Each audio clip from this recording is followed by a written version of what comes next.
Você conhece as causas da obesidade? Eu trouxe o Dr. Vinícius, nosso endocrinologista pediátrico, para nos ajudar a compreender um pouco mais sobre esse assunto. Bem-vindo ao Minuto Mamãe e Bebê. Obrigado, Mari. Muito bom te receber para falar sobre esse assunto que eu acho tão importante, porque a obesidade é um tema que todos os profissionais da área da saúde precisam estar atentos, as famílias.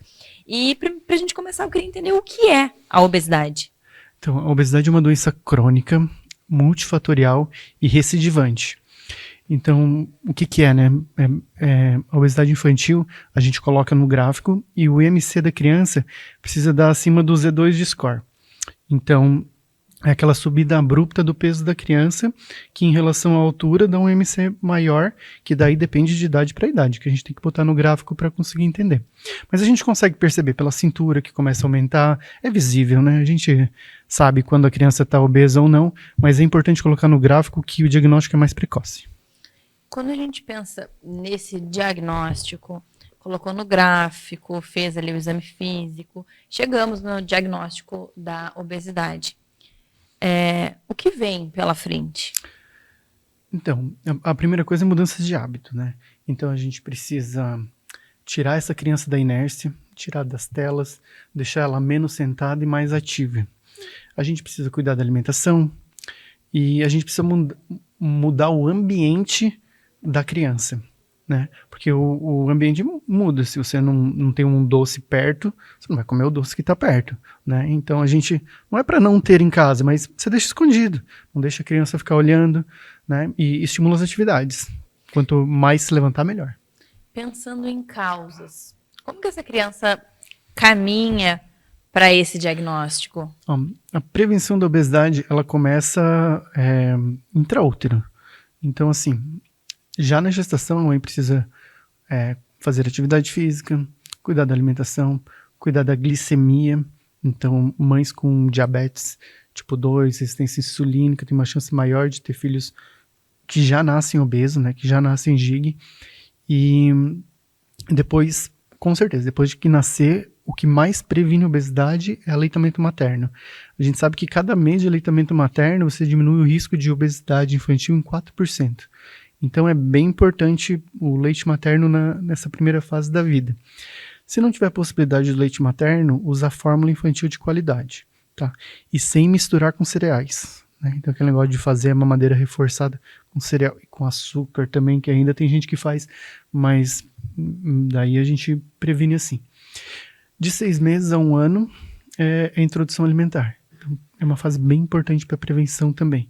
Então, oferecer frutas, legumes, verduras, proteína, leguminosas que são ricas em fibras, gordura de qualidade, né? E começar com 6 meses, ou quando a criança adquirir os sinais, né? Que vão de prontidão. Obrigado. Quando adquirir os sinais de prontidão, daí começa a introdução alimentar. Zero açúcar até 2 anos, tá? Isso é bem importante para prevenção. E de 2 a 6 anos, daí a gente diminui muito o ultraprocessado e diminui telas em criança também. A Sociedade Brasileira recomenda a ausência de telas até 18 meses e depois de 24 meses recomendam no máximo 1 hora por dia de tela, tá? E depois de 6 meses a 6 anos a 12 anos, 2 horas no máximo de tela. Então, resumindo, precisa tirar da cadeira, fazer atividade física e cuidar muito da alimentação. Doutor, no consultório do endocrinologista pediátrico, tem muito paciente obeso? É uma procura que dá cada vez maior, né? A gente sabe que a obesidade infantil vem aumentando, né? A obesidade em geral vem aumentando, né? Incluindo as crianças. E é muito importante a gente tratar essa obesidade, porque a gente sabe que, claro, a obesidade aumenta risco de infarto, risco no futuro, né? Risco de hipertensão, risco de diabetes, risco de dislipidemia, mas mais que isso, autoestima da criança, todo bullying, movimento, né? A criança se movimenta menos porque é mais obesa, então precisamos tratar, né? A gente fala muito sobre o tratamento da obesidade, que é um tratamento multidisciplinar, né? Então, quando a gente fala, precisa de um psicólogo, com certeza essa criança, ela já sofre um bullying na escola. A gente vê que as crianças, elas têm essa questão, assim, por mais que em casa a gente converse, tal, eu vejo minha filha às vezes comentar, que ela é gordinha, eu falei, filha, a gente não fala assim. Então, assim, a gente vê que isso acontece. E às vezes a própria criança se pune, assim, de falar e observar. A criança é esperta, ela observa. Mas sim, essa parte do psicológico conta muito. E eu acho bem importante a gente prevenir a obesidade ensinando a criança quando ela está saciada. Então, assim, por exemplo, coisa simples. A criança lá de 8 meses acabou de mamar, daí ela foi pro chão, caiu, bateu a perninha. Já volta. Então ela vai entender que quando ela cair, a fuga dela é a comida. Então isso é bem importante desde o começo a gente começar a instruir. E a relação que ela tem com a comida, né?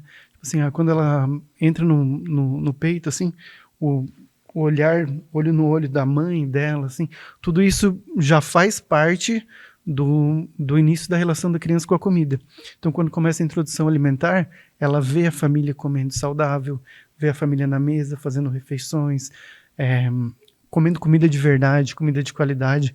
Então, isso também faz parte do psicológico e da relação da criança com a alimentação. E eu sempre falo que é uma oportunidade, muitas vezes, para essa família mudar os hábitos alimentares, porque uma criança obesa não é regra, mas na maioria dos casos os pais também têm uma alimentação ruim, porque elas se alimentam onde? Com os pais. Então eu penso que é uma oportunidade para fazer essa mudança, né? Não são uma, nem duas, nem 10 que vão no consultório e às vezes o filho não emagreceu, mas a família já começa a entrar na linha, ficar mais fitness, e daqui a pouco a criança observa, opa, e ela vem junto. Porque é exemplo, né? O exemplo arrasta, não adianta.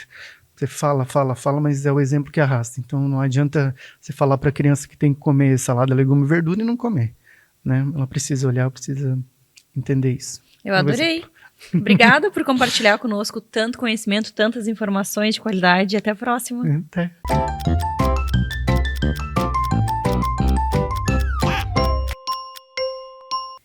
Seu filho vai falar no tempo certo ou precisa de ajuda? Quem vai nos responder essa pergunta é a nossa fonoaudióloga Ingrid, que está aqui mais uma vez para compartilhar conteúdo conosco. Bem-vinda novamente ao Minuto Mamãe Bebê. É uma honra participar do programa Minuto Mamãe Bebê e conversar com mães, poder orientar sobre o que fazer em casa para ajudar o desenvolvimento da criança. A fala é a ponta do iceberg, é a cereja do bolo. Existem habilidades que vêm antes da fala, a construção da linguagem, a audição, e nós precisamos orientar as mães o que fazer em casa para ajudar o desenvolvimento da criança. Muitas mães, e até eu tenho essa curiosidade de saber o que é uma avaliação fonoaudiológica. Quando seu filho apresenta atraso no desenvolvimento da linguagem, ou atraso no surgimento das primeiras palavras, ou se a criança tem mais de 2 anos e não combina palavras, formando frases simples, é um sinal que ele apresenta atraso no desenvolvimento. A mãe vem para a fonoaudióloga conversar, contar sua demanda e receber ajuda. Quando a criança apresenta atraso, é um sinal. Na avaliação fonoaudiológica, nós vamos observar a criança. A mãe conta como a criança é em casa, as habilidades, como a criança se comunica, como pede algo, faz contato visual de qualidade, tem atenção compartilhada. Na avaliação, eu vou aplicar protocolos validados, PROC, que são nomes de protocolos da fonoaudiologia, para avaliar as características de linguagem verbal, linguagem não verbal, a intenção comunicativa. Quando a criança produz palavras, existem marcos, idade para a produção de cada fonema, cada som que a criança produz. Com 1 ano e 1 mês, a criança vai falar vogais, combinar vogais, como as onomatopeias, au, au. os sons labiais, mamãe, papai. Se a criança chega a 1 ano e meio e não fala as onomatopeias, eu, fonoaudióloga, vou avaliar, anotar, registrar quais as áreas apresentam atraso, aplicar protocolos validados e, na avaliação, já orientar a mãe. Nem tudo é um transtorno do neurodesenvolvimento, nem tudo é transtorno do desenvolvimento da linguagem. É preciso fazer avaliação. Avaliação de linguagem, avaliação dos sons da fala, avaliação auditiva. Como está a entrada desse som? Como está a entrada da fonte sonora, a entrada da linguagem receptiva, a linguagem compreensiva? Como a criança se expressa? Tudo anotado em protocolos, por isso a avaliação é mais de 1, 2, 3 encontros. Dependendo da idade, quando a criança não fala, a avaliação pode ser até 3 encontros com a criança. Realiza o relatório, faz a devolutiva para a família e na devolutiva orienta a mãe o que fazer em casa. Como mudar algumas ações, comunicação, como falar com a criança, fazer os combinados validados com a criança ser vista, ouvida, tempo de qualidade, mãe, pai, avós são orientados como fazer em casa e se a criança traz uma melhora, ela precisa então de ambiente contextualizado, ambiente rico, ambiente com estímulo de qualidade. Se a criança continua com atrasos, com orientação, família orientada, e a criança continua com atrasos no desenvolvimento, a criança precisa entrar em intervenção, que são as terapias. As terapias acontecem após a avaliação completa. Então, avaliação completa com protocolos validados, família orientada, relatório entregue, planejamento terapêutico. Qual o objetivo com aquela criança? Nós temos marcos do desenvolvimento da linguagem e da fala, da expressão, etapas, e você pode receber em casa essa tabela, o que esperar para cada idade. Se a criança não atinge esse marco do desenvolvimento, no planejamento fonoaudiológico, criamos estratégias para agir, que é o brincar, um brincar direcionado, estratégias e a criança precisa sair daquela zona de conforto, melhorar a expressão, a comunicação ou os sons da fala. Quando a criança entra em intervenção fonoaudiológica e por mais de 3 meses em intervenção não desenvolve, não melhora, ou eu preciso mudar a técnica, a intervenção, a estratégia, ou nós precisamos de um diagnóstico de transtorno para traçar novos caminhos com a equipe multidisciplinar, com fonoaudiólogas, psicólogas e psicopedagogas intervindo nos prejuízos. Para quê? Para que a criança não tenha outros impactos no desenvolvimento, como, por exemplo, dificuldade na aprendizagem da leitura e da escrita. À medida em que a família busca a tua ajuda, que a família vai até você, eu percebo que você tem vários manuais, várias dicas e várias sugestões, inclusive um e-book com 10 formas para incentivar brincando. Me fala um pouquinho sobre. Depois da avaliação fonoaudiológica completa, depois de aplicar os protocolos validados, verificar em que área a criança apresenta os prejuízos, existe o atraso e como é a criança na prática, sentada no chão brincando, como é a criança em casa apontando, pedindo, se comunicando, formando frases, narrando, contando histórias ou contando como foi na escola. Depois de aplicar os protocolos, a família é orientada e leva para casa um material de apoio, um e-book com orientações, além de toda a teoria das etapas do desenvolvimento, do que a criança precisa, dessa motivação interna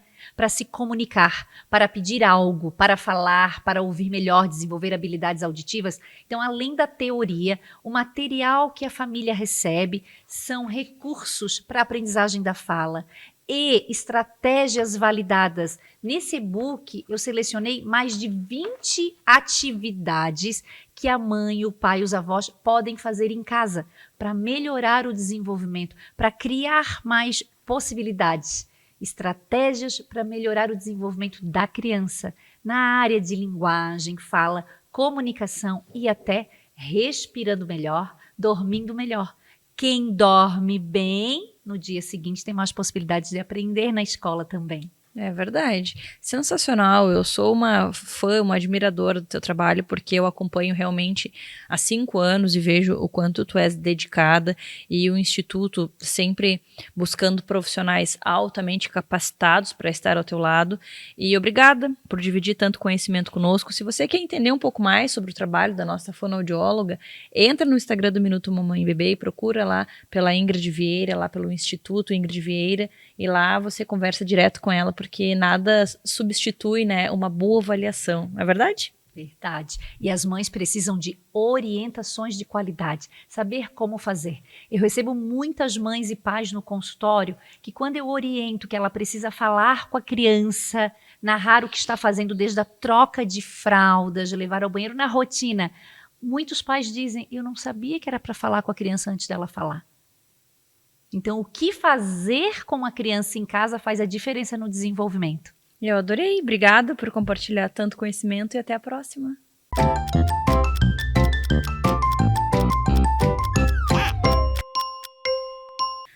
Vamos falar sobre a importância do nervo vago para a saúde mental. Vou conversar sobre esse assunto com a nossa psicóloga, Rúbia. Bem-vinda ao Minuto Mamãe e Bebê. Obrigada, Mari. Muito bom te receber aqui e falar sobre esse assunto que, como eu disse, eu nunca abordei. Mas eu entendo que, como a gente já vinha conversando, é um assunto muito importante, né? Então, primeiro eu queria falar sobre o nervo vago. Que nervo é esse? Apresentar para quem está nos acompanhando o nervo vago. Muito bem. O nervo vago, ele faz parte de um dos maiores nervos do nosso corpo e é o que conecta o cérebro aos órgãos vitais, como o intestino, o fígado, os rins, o estômago. Então, é essa conexão entre os nossos órgãos vitais com o cérebro. O cérebro manda mensagem de digestão, né, de regulação, e da mesma forma, os órgãos mandam mensagem para o cérebro. Então, essa via, ela precisa estar limpa para acontecer essa comunicação, tá? Mas o nervo vago, ele também tem uma outra função muito importante para a sua saúde mental. Por quê? Nós temos o nosso sistema nervoso, que é composto por simpático e parasimpático. O simpático é aquele que nos coloca em luta e fuga. Muito importante para a nossa sobrevivência. É quando a gente entra no estado de luta para ir trabalhar, para fazer as coisas que a gente precisa fazer. E o parasimpático é quando volta para o equilíbrio, desativa o estado de luta e fuga e nos mantém de novo num equilíbrio, numa calma. E é onde o nosso corpo inteiro trabalha, quando a gente está no modo parasimpático. Olha só que interessante. E quando a gente pensa no nervo vago, como que a gente pode trabalhar ele para contribuir com a nossa saúde mental? A gente sabe que as doenças mentais, elas são inúmeras e a gente vive aí, a doença do século é a ansiedade. E tem ligação? Tem, muita ligação. Porque hoje nós vivemos uma epidemia de exaustão, né? Então, o Brasil, ele já é um dos primeiros países no ranking mundial de ansiedade, né? Ele também está no top 3 de depressão, está no top 8 de suicídio. Então, nosso povo está doente, estamos adoecendo, né? E isso acontece porque a gente fica muito tempo nesse estado de luta e fuga. É como se ligasse esse mecanismo de luta e fuga e não desligasse mais. Mas o nosso corpo, ele não foi feito para isso. Para ficar ligado o tempo inteiro, para ficar nesse estado de alerta o tempo inteiro. Nós precisamos desativar e voltar num estado neutro para que a gente possa se autorregular, processar as informações, digerir as informações, para que no próximo momento em que precisa ativar a luta e a fuga, a gente esteja já com o corpo organizado. E se isso não acontece, além da mente, criando as doenças emocionais, o corpo também inflama, o corpo físico também inflama.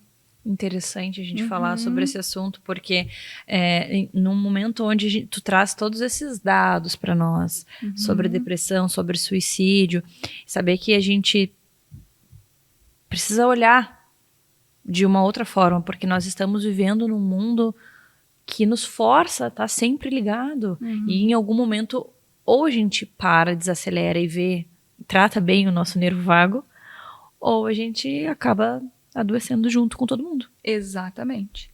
E tem algumas estratégias que a gente pode utilizar no dia a dia, que é muito simples, e é por isso até que eu escolhi falar sobre isso, porque é realmente simples, você pode fazer na sua casa, no trânsito, quando está no carro, no seu trabalho, em qualquer lugar, para ativar o nervo vago. Como ele é um nervo muito grande e ele sai do cérebro, passando pelos 2 lados do nosso corpo, então ele está em muitas partes do nosso corpo, ele está mandando mensagens para muitas partes. E uma forma muito simples de ativar o nervo vago é por meio da respiração diafragmática, que é quando você respira profundamente, enche o pulmão de ar e quando solta, libera todo o gás carbônico. Mas faz isso de uma forma muito calma, muito tranquila, com presença. E essa ativação se dá porque em você parando para respirar, enchendo todo o pulmão, o corpo entende, eu estou seguro, eu posso relaxar. Que é o que as pessoas ficam o tempo inteiro em alerta e não estão relaxando. Então é uma forma de relaxar por meio da respiração. Uma outra estratégia muito interessante que eu indico muito para os meus pacientes que ficam no carro é colocar uma música e cantar ou então cantarolar. Pode ser a música que você gosta, do jeito que você quiser. Pode ser entoar um mantra para vibrar a corda vocal aqui do nosso pescoço, porque o nervo vago está do ladinho. Então, essa vibração já vai dar uma ativação nele. E isso também emite uma mensagem de tá tudo bem, você pode relaxar. Então, o nosso sistema nervoso parasimpático entra em ação, o corpo entra no modo relaxamento e os órgãos todos trabalham como precisa trabalhar. Que legal. E algo simples, algo super necessário que eu vou fazer todos os Por dias. favor. Muito legal. A gente ouve muito falar sobre musicoterapia. Sim. E agora faz todo sentido, né? Eu tenho usado também nas consultas a musicoterapia em frequências em hertz. Então eu indico o paciente a colocar fone, né, e escutar aquela frequência e pode cantarolar junto. Né? Por quê? Porque só da música, só de você parar para escutar a música, o teu corpo já dá uma relaxada. E a mente também. E esse espaço em que a gente relaxa é muito importante para o cérebro processar as informações para receber a próxima informação. Então é um momento literalmente de pausa. E eu gosto muito de chamar de pausas sagradas. Excelente, porque é bem isso. Nós recebemos uma informação e a gente não processou essa informação ainda, já vem outra. É uma enxurrada de informações e de coisas acontecendo. E quando a gente coloca como meta, como prioridade, fazer essas pausas sagradas, a gente começa a ter controle do que está acontecendo e consegue processar e não pirar. Com certeza. E, inclusive, aumenta a produtividade. Porque as pessoas estão tão ligadas o tempo inteiro porque precisa produzir muito e esquecem de fazer as pausas. Mas são justamente as pausas que fazem com que elas fiquem bem, se autorregulem e produzam muito mais e muito melhor. Eu adorei esse assunto. Muito obrigada por compartilhar essas dicas preciosas. Eu tenho certeza que também aí você que está nos acompanhando se interessou por esse assunto, vai colocar em prática. Mas se você quiser conversar um pouco mais, entender um pouco mais sobre esse tema, eu te convido a entrar lá no Instagram do Minuto Mamãe Bebê e procurar pelo Instagram da Rúbia. Lá você pode falar direto com ela, porque nada dispensa uma boa avaliação, uma consulta, um tempo só seu e dela. Adorei te receber, entender um pouco sobre o teu trabalho. Muito obrigada, eu também adorei estar aqui. Até a próxima. Até.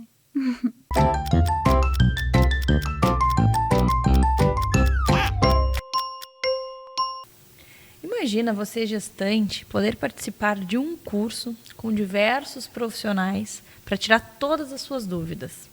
Hoje eu vou conversar com a Sol, que vai trazer informações sobre esse assunto para nós. Bem-vinda ao Minuto Mamãe e Bebê novamente. Obrigada. Sol, então fala para nós sobre esse curso maravilhoso que você reuniu diversos profissionais para falar sobre toda a gestação, enfim, amamentação. Conta para nós. Mari, eu vou te dizer que eu sou bem suspeita em falar, né? Porque eu sou apaixonada por ele. Mas é realmente fantástico. Nós somos agora em 11 profissionais. O curso é dia 4 de julho. ele inicia às 9 da manhã e vai até umas 18, 18h30. Os convidados, eles são recebidos com café da manhã. Depois do café, inicia as palestras. Depois tem a pausa para o almoço. Depois do almoço tem a sobremesa, tem ali um rolezinho, né, para todo mundo se conectar. E aí segue com as palestras, depois tem o lanche da tarde, e aí vem as aulas práticas. Nós, nesse curso, a gente tem pediatra, que dessa vez está a doutora Joana, temos o Douglas, que é osteopata, temos a doutora Mariana Stocco, que é obstetra, ginecologista, mastologista. Tem eu como enfermeira obstetra, doula e consultora de aleitamento materno. Tem minha filha como doula e também como consultora de aleitamento materno. Ela gosta muito de colocar os casais todos para trabalhar. É muito legal. E temos psicólogo, temos consultoria do sono, dessa vez, muito legal, né? Porque as famílias me questionam muito, né? Como que eu faço? Você conhece uma consultora do sono? E aí coincidiu que eu atendi uma paciente e que ela acabou se especializando em consultoria do sono. Muito legal. E aí a gente se conectou e eu falei, então vem junto, né? E aí tem psicólogo, consultoria do sono, tem Nutri, e eu devo ter esquecido alguém aí pelo caminho. Mas é um curso muito aproveitável, onde os pais vão tirar muitas dúvidas, se preparar mesmo, porque é necessário, né, Mari? Essa preparação, sabe? Eu faço os cursos para os pais em casa, mas é diferente quando você participa de uma roda de conversa, onde você troca muitas ideias e tira muitas dúvidas. Então, imagina nós duas, gestante, eu espero que não, né? Eu não tenho mais idade para isso. Mais um exemplo. Imagina nós duas gestantes, eu com determinadas dúvidas e você com outras. E a gente vai trocar. E a gente vai trocar entre si e entre os profissionais que estão ali, porque a gente pode perguntar, né? E aí tem pessoas que às vezes, mas será que eu pergunto? Pergunte. Toda pergunta é válida. E, às vezes, eu não sou mãe de primeira viagem, mas eu continuo tendo dúvidas. Porque cada filho é único, cada gestação é única, né? Então, tem odontopediatra, que vai falar sobre os frênulos linguais, sobre a introdução alimentar. Então, é muito legal. E cada profissional tem um tempo para abordar um tema e compartilhar ali conhecimento, depois abre para as perguntas dos pais. Isso mesmo. Geralmente varia ali entre 20 e 30 minutos, né? Temos fisioterapia pélvica, sabe? Para as gestantes entenderem o quanto que é importante fazer a fisiopélvica, sabe? Que vai falar também sobre a aplicação de laser, que eu quero deixar bem claro aqui, porque eu acho que cada profissional ele tem que estar no seu quadrado, né? Eu acho que o tape eu falo isso porque muitas pessoas me perguntam: Sol, você faz tape? Eu digo não. Eu não faço tape, Mari, sabe por quê? Eu acho que cada profissional ele tem que estar no seu quadrado e tem que trabalhar junto com outros, né? Equipe multiprofissionais, eu falo. Por quê? Porque se eu fizer o tape, eu vou estar tirando, muitas das vezes, a chance de uma fisioterapeuta estar apresentando o seu trabalho, que é a aplicação de tape. Então, eu acho que ela estudou para aquilo. Eu estudei para consultoria de aleitamento materno, para ir com a mãe para uma sala de parto, para ir com uma mãe para uma cesárea. mas eu não fiz nenhum curso de tape. Então, vão aprender sobre a importância do tape nesse curso? Vão, mas falado pela fisioterapeuta. Isso é bem interessante, porque é aí que faz toda a diferença, né, Sol? Porque tu reuniu profissionais altamente capacitados de cada área para atender a gestante, a puérpera em diversas questões, porque tem a parte emocional, tem a parte da alimentação. Não, é fantástico. Tem tudo ali prontinho, né, para aquele casal, para aquela família sair com todas as informações, né? Fantástico. E uma das coisas que eu me preocupo é exatamente isso, assim, é levar sempre um time muito bom, né? Não as pessoas irem para lá não sabendo o que expressar, entende?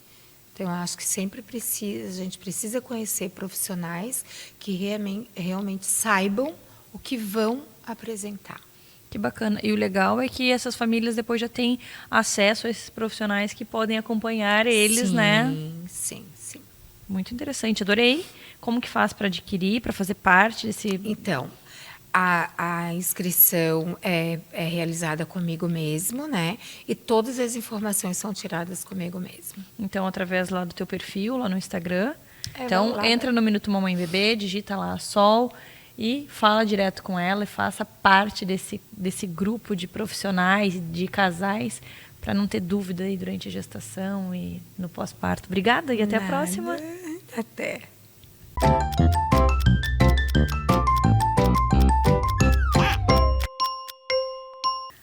Você tem dificuldade de se comunicar, de falar na frente das câmeras? Você gostaria de aprender a cuidar mais da sua voz? Hoje eu trouxe aqui um especialista nesse assunto, Rodrigo, que é professor de canto. Ele tem novidades para compartilhar conosco. Bem-vindo novamente aqui ao programa. Obrigado, Mário. Muito bom te receber e falar sobre esse assunto que eu amo, né? Sim. Hoje a gente vive num universo muito digital, onde temos que estar gravando vídeos e falando, como entonar a voz, como saber me posicionar na frente das câmeras, como cuidar da minha voz. E é realmente o que tu traz para nós, né? Além da aula de canto, toda essa preparação de oratória. Sim. E eu quero que tu divida conosco. Vamos lá, como tu mesmo falaste, né? A gente está no meio digital hoje, então qualquer pessoa hoje está na internet, sendo a trabalho ou hobby. Mas aqueles que estão a trabalho, que usam a sua voz exclusivamente para levar uma mensagem para as pessoas, precisam ter alguns cuidados. Cuidados de posicionamento de voz, cuidado de projeção de voz, entonação de voz, para que realmente essa mensagem consiga chegar de uma maneira muito bacana para as pessoas, para aqueles que irão consumir o seu conteúdo, e você, que está fazendo uso da sua voz, tenha uma saúde vocal exemplar. Então, são cuidados que a gente precisa ter ao longo dos nossos trabalhos. Quando a gente pensa nesses trabalhos que você oferece, né? O que a gente tem aí nesse leque de opções? Porque quando a gente pensa em voz, a gente tem diversas coisas para trabalhar. Tem o canto. Sim. Tem cursos de oratória. Sim. Então, eu queria que tu compartilhasse conosco quais são os serviços que você presta, né? Para que o pessoal que está nos acompanhando, eu me identifico com esse. Sim. Eu, no caso, me identifico com todos, né? Mas... É para todos. Eu sou professor de canto e técnica vocal. E agora a novidade que tu falaste no início do programa é o meu curso de oratória, de comunicação e oratória. A gente fala de voz, então está tudo muito atrelado.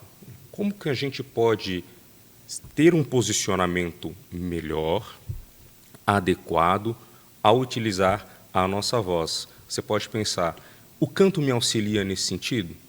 Auxilia e ajuda bastante, porque no canto a gente trabalha respiração, a gente trabalha projeção vocal, a gente trabalha entonação de voz, sabe? Aquelas pessoas que têm uma voz muito tranquila, muito linear.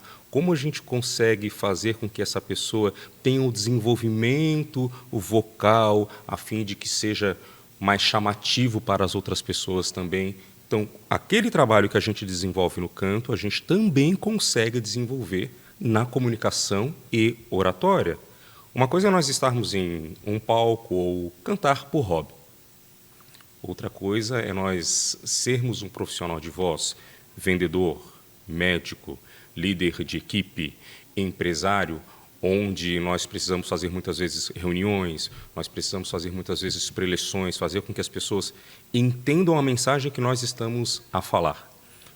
Como que a gente pode trabalhar dessa maneira e de uma maneira totalmente assertiva, sem a perda da voz e gerando credibilidade na mensagem que a gente leva para as pessoas? Então, tudo isso a gente trabalha dentro da comunicação e oratória também. Interessante. E como que esse curso ele vai acontecer? São encontros? É online? Como que faz para a gente ter acesso? O que será abordado? Compartilhe aí conosco todas as informações. As pessoas podem acessar o meu Instagram. O curso está sendo projetado para este segundo semestre, a partir de julho. Então, nós estamos naquela fase assim, de concepção, finalização do curso. Então, elas poderão acessar o meu Instagram. Vai ter o link lá na bio. E, nesse princípio, a gente vai fazer o curso de forma online, já a projetar o presencial, com uma certa duração. Então, verificaremos a demanda das pessoas que nós teremos ali também, mas o curso é aberto para todas as pessoas. Quem desejar, é só entrar em contato. Que bacana. E nesse curso a gente vai aprender cuidados básicos com a voz? Com certeza, com certeza. Não só no curso, né? Ali no meu Instagram, eu dou dicas, muitas vezes, de como você pode cuidar da sua voz no dia a dia. Nós estamos agora numa alteração climática, estamos saindo do outono, que já está um pouco mais frio, vamos entrar no inverno na próxima semana. Então, que cuidados a gente precisa ter? Eu sempre falo para os meus alunos, os cuidados básicos, cuidados de vestimenta também, porque tudo isso influencia. Cachecol, eu sempre falo para os alunos, não é algo somente para a elegância, mas ele protege muito bem a região aqui do nosso pescoço. Então, a gente utiliza vários cuidados, dá várias dicas de como você pode manter a sua saúde vocal. Eu vejo muitas pessoas usando como se fosse uma fumacinha, Sim. um nebulizador. O que ela pode ajudar? O nebulizador é um aparelho excelente, porque ele trata ativamente as nossas vias aéreas. Então, quando você usa um nebulizador, aquela fumacinha mais quentinha, ela é uma hidratação direta que a gente chama. A gente pode beber água o tempo inteiro e deve beber, mas ela é uma hidratação indireta. Como aquela fumacinha do nebulizador, a gente pode utilizar ou água ou soro, ela sai de uma maneira um pouco mais quente, vai fazendo todo o fluxo de hidratação das tuas vias aéreas até chegar nessa região aqui de baixo. Então, aquelas pessoas que têm problema com sinusite e rinite, o nebulizador é um grande aliado. Pode utilizar. Eu vejo também falar sobre a maçã. É mito ou é verdade? Que a maçã ajuda você a falar melhor, a cantar melhor? É mito, gente. Se você comer muita maçã, você vai ter uma congestão. É mito. Por que eles falam que a maçã auxilia? Porque a maçã é um alimento adstringente. Então, ela limpa as nossas cordas vocais. Mas não que vai fazer você falar melhor. Ou vai fazer você cantar melhor. Não. É só um alimento que vai te auxiliar na tua saúde. Mas você não vai utilizar ele para este fim, para esta finalidade, para você falar melhor. É mito. A gente vê muita coisa na internet, muita informação. E por isso que é importante a gente ter um curso onde a gente vai ter um profissional que estudou, que vive isso, que treina pessoas para realmente tirar as dúvidas e falar o que é mito, o que é verdade, e treinar a gente no caminho certo. Né? Com certeza, com certeza. Estamos aí para auxiliar, para ajudar todas as pessoas que buscam. Eu adorei. Obrigada Muito obrigado por dividir tanto conhecimento, tanta informação e até a próxima. Até a próxima.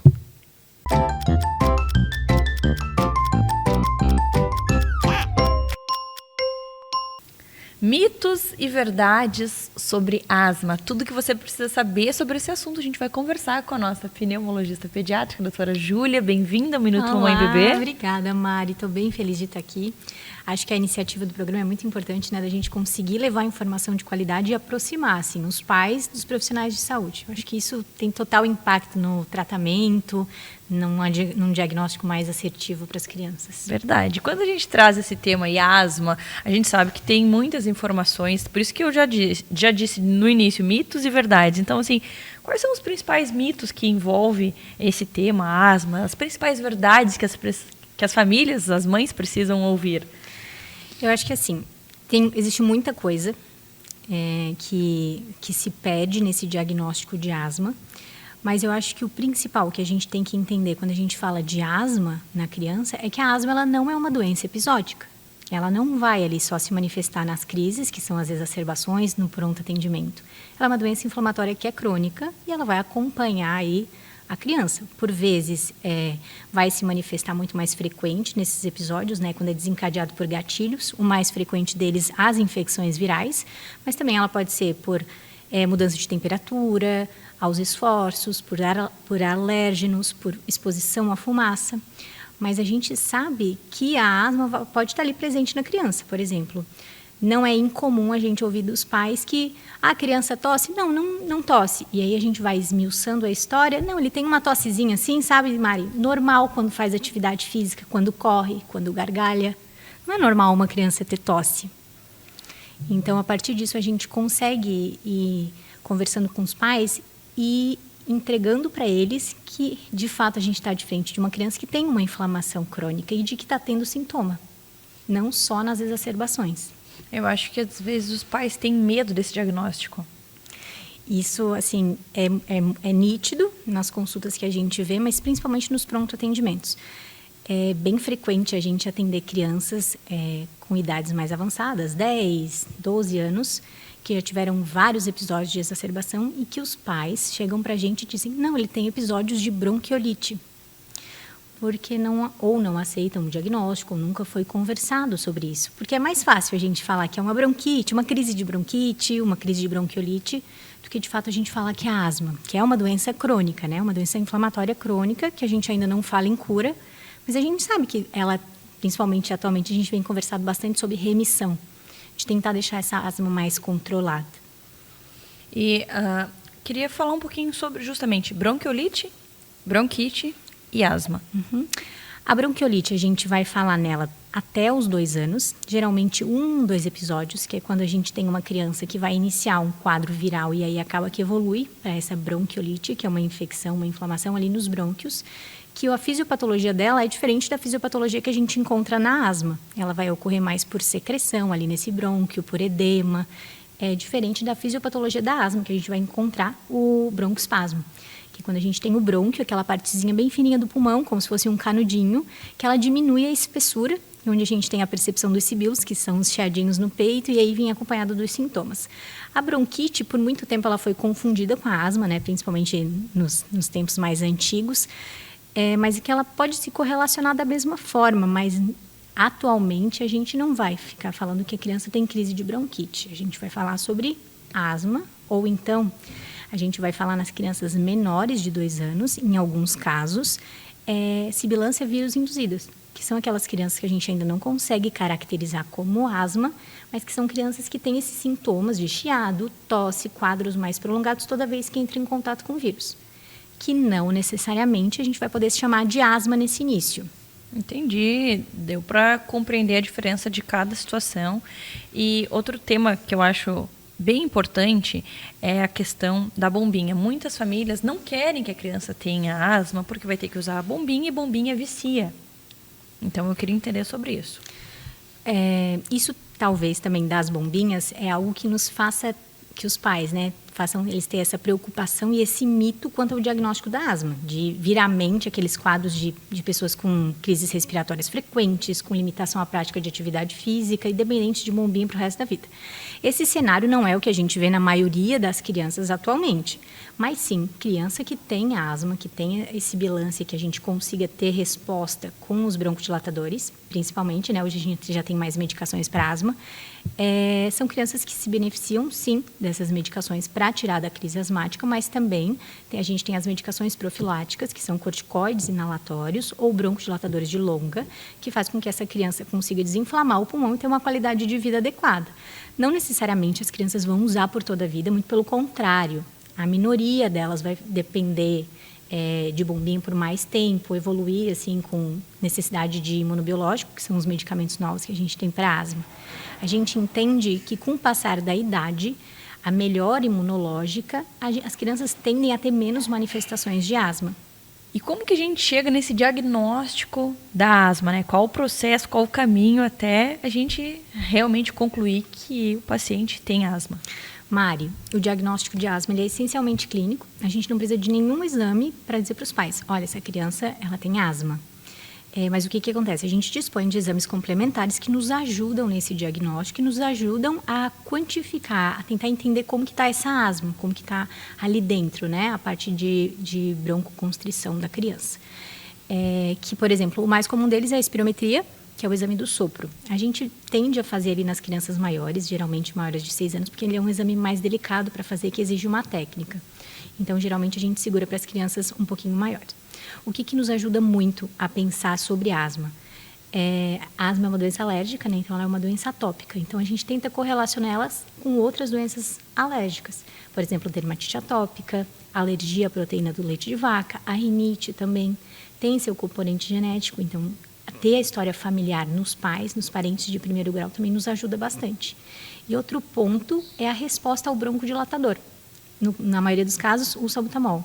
Então, quando a gente une isso, história familiar, história pessoal de atopia e resposta ao broncodilatador, é o que vai nos nortear para o diagnóstico de asma. E uma vez que a gente tem esse diagnóstico, o que vem pela frente?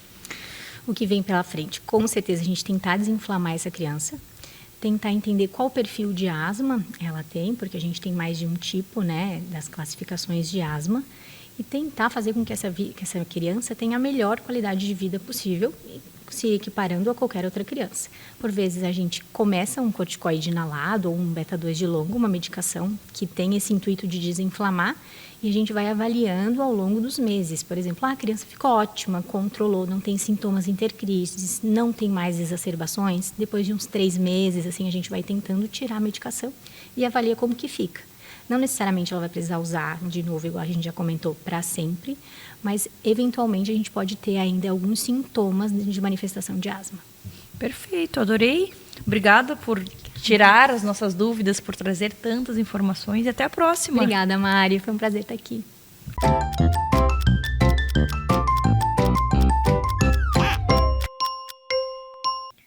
Intoxicação por metais pesados e uma abordagem integrativa. Eu vou conversar com a nossa médica integrativa sobre esse assunto e entender um pouquinho sobre esses metais pesados que estão no nosso organismo. Bem-vinda novamente. Olá, é muito bom estar aqui, é sempre bom conversar sobre saúde, né? Hoje eu vou falar sobre esse tema, que são os metais pesados. É algo que, infelizmente, está cada vez mais comum no nosso dia a dia. E é muito importante que vocês entendam que os metais pesados pode estar em um batom, em uma maquiagem, né, em um desodorante. E nunca vai ser uma intoxicação de forma aguda, algo muito súbito, em uma quantidade muito grande, tá? É sempre sutil. Então, é aquilo que a gente escolhe diariamente. É um desodorante, o batom, a maquiagem. Então, você vai acumulando no seu corpo essa intoxicação, certo? E em muitos quadros vem com sintomas, assim, aquela mente cansada, uma fadiga extrema. A longo prazo pode estar correlacionada a casos de hipertensão, por exemplo, que é difícil de controlar.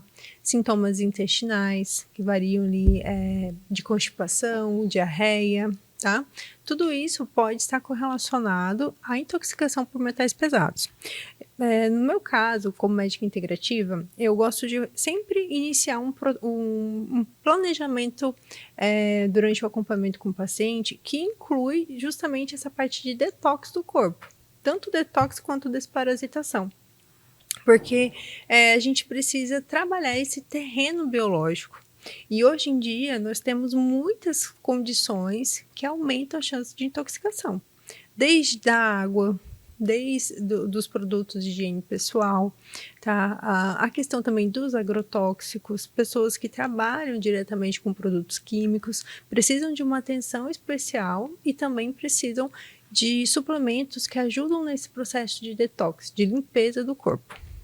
Quando a gente pensa nesses metais, a gente pensa, não tem como tirar porque faz parte do nosso dia a dia. Mas são umas trocas que a gente não se dá conta e depois que a gente inclui na nossa rotina, faz uma grande diferença, né? Exatamente. Muitos pacientes que a gente inicia, por exemplo, um tratamento de troca dos produtos de higiene pessoal, que colocam um filtro em casa, já relatam melhora. Tá? Infelizmente, é o que eu falo, o acúmulo, né, vai acontecendo conforme você vai tendo contato. E como que a gente muda isso? Com consciência. A gente compreende onde que está a questão. Por exemplo, tem pacientes que já relataram para mim, eu lavo as minhas gorduras com detergente. Não dá. Não pode, gente. Então, assim, o detergente tem muita toxina. Tá? Então, faz mal para o corpo. E, além disso, muitos legumes, frutas, né, verduras, são contaminados pelo solo, né, que tem ali muitos metais pesados também, fora agrotóxico. Então, a gente precisa aprender a limpar tudo que a gente vai consumir, tudo que a gente vai usar da melhor forma possível, certo? E, infelizmente, como é um quadro acumulativo, em muitas pessoas é um fator que se torna principal, né, na hora da resolução de uma comorbidade, de uma doença, de sinais e sintomas no corpo, tá?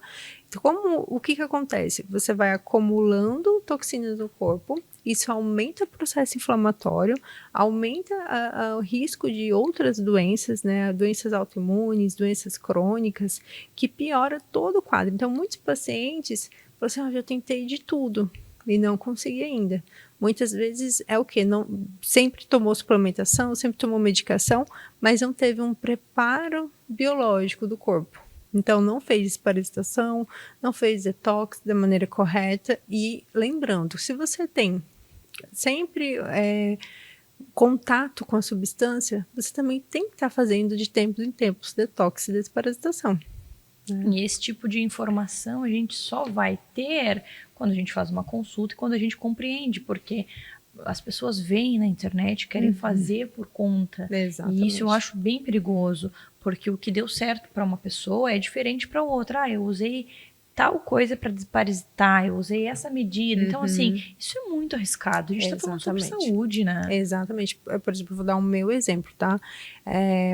Eu fiz um teste alimentar e descobri que eu tenho reação, né, a orégano. E o orégano pode ser um dos principais tratamentos. É muito utilizado o extrato de orégano para tratar a desbiose intestinal. Então, para mim, já não é compatível, já não é uma substância que eu usaria. Então, quando a gente pensa na individualidade do paciente, a gente precisa realmente compreender o metabolismo daquele paciente. Então, tem alterações genéticas, né, que a gente pode ver através do painel genético. Tem alteração metabólica que a gente compreende através do exame de metabolômica. Tem um mapeamento intestinal para entender o desequilíbrio, a flora desse paciente. Né? Um mapeamento alimentar. Então, hoje em dia, há várias formas de compreender realmente a individualidade do paciente e tratar tanto a rotina, o contexto social, o contexto familiar, tudo que reflete no corpo, tanto a forma que esse paciente vive, o que ele come, até chegar na parte genética a nível celular, que realmente esse paciente precisa. Então, tem uma diferença muito grande, né? Eu penso que é muito mais assertivo e o resultado mais satisfatório. Que seria a medicina de precisão, né? A gente alinha tudo que, digamos assim, essa individualidade do paciente exige, né? Então, a gente compreende o que realmente está acontecendo. E daí a gente volta naquele assunto de não é um paracetamol para todo mundo. Não, é a causa daquele corpo, que aquele corpo te diz através de exames e de um estudo. Aí sim tu vais montar um plano de ação focado naquela situação. Para que não precise mais do paracetamol, mas através de alimentação e, enfim, de tudo que tu prescreve, se livrar realmente dessa vida medicamentosa, né? E tu és a prova viva disso. O diagnóstico para de ser uma sentença. A gente realmente compreende a causa. E eu penso que as pessoas que estão muito imediatistas e querendo, eu quero uma resposta rápida, eu quero a pílula mágica, e na verdade a resposta rápida é fazer o que tem que ser feito mesmo e buscar o certo. Exatamente. Porque essas pílulas mágicas que a gente encontra na internet nunca dá certo. Não. Geralmente o tratamento ele é contínuo, né? A gente precisa entender que para você viver uma vida com propósito e com saúde, você precisa estar investindo nisso, né? Investindo tempo, investindo na alimentação, no exercício físico, numa vida com propósito, em tudo, sabe? É realmente construir algo que faça sentido. E ter saúde exige isso de nós, tá? É isso. Eu adorei. Obrigada por trazer essas informações, por nos ajudar a pensar de uma forma diferente do que a gente está acostumado a pensar. Eu adorei. Até a próxima. Até mais, gente. É um prazer estar aqui.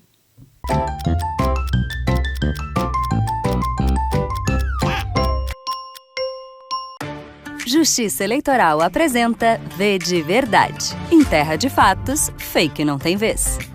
Todo mundo sente que o mundo parece estar cada vez mais acelerado. Redes sociais, notícias, vídeos, as informações circulam com tanta velocidade que fica difícil acompanhar o que é verdade e o que é mentira. E quem se aproveita disso, você já sabe. Em poucos segundos, uma mentira pode se espalhar para milhares de pessoas, especialmente no período eleitoral, quando as fake news são usadas para manchar a reputação e influenciar as decisões de eleitoras e eleitores. Mas dá para reduzir a velocidade antes de clicar em compartilhar. Propagar a fake news, mesmo sem intenção, é rápido, mas pesquisar também é. Cheque a informação em outras fontes, como sites oficiais ou de checagem de notícias. Não encaminhe por impulso. As fake news apelam para sentimentos básicos, como medo ou raiva, por isso se propagam tão rápido. E na dúvida, não compartilhe. Se ligue nos próximos vídeos e não se esqueça, a letra mais importante para a democracia é o V de Verdade. Justiça Eleitoral, a justiça da democracia.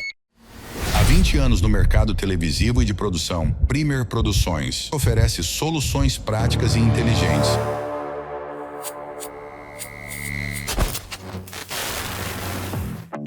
Com qualidade e confiabilidade na implantação, administração e gerenciamento de programação de rádio e TV. Veja o resultado através do portfólio.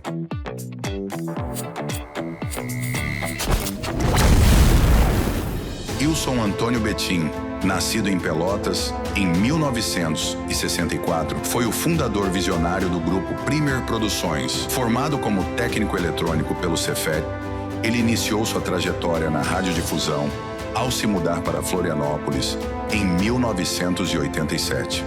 Com uma carreira sólida em grandes empresas de mídia, Betim realizou seu grande sonho em 1996, fundando a Premier Produções. A Premier trouxe inovações importantes ao cenário da comunicação, especialmente com a criação e operação de TVs legislativas em diversas câmaras municipais.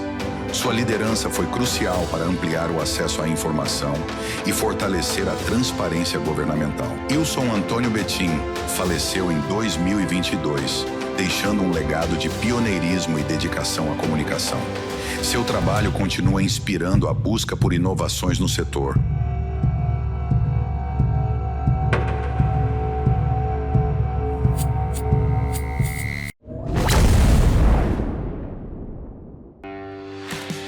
A Premier Produções é a maior fornecedora de mão de obra e equipamentos profissionais para rádio e televisão do sul do Brasil. Atuando nas regiões Sul e Sudeste, somos especialistas na transmissão de eventos esportivos, feiras, leilões, shows e programas de TV.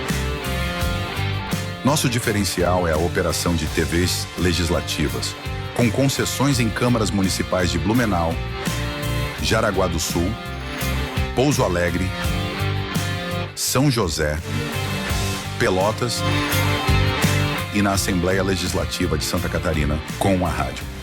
Além disso, a Premier Produções é reconhecida por sua experiência em radiodifusão, multiprogramação digital e tecnologia broadcast, oferecendo soluções de alta qualidade em transmissão audiovisual.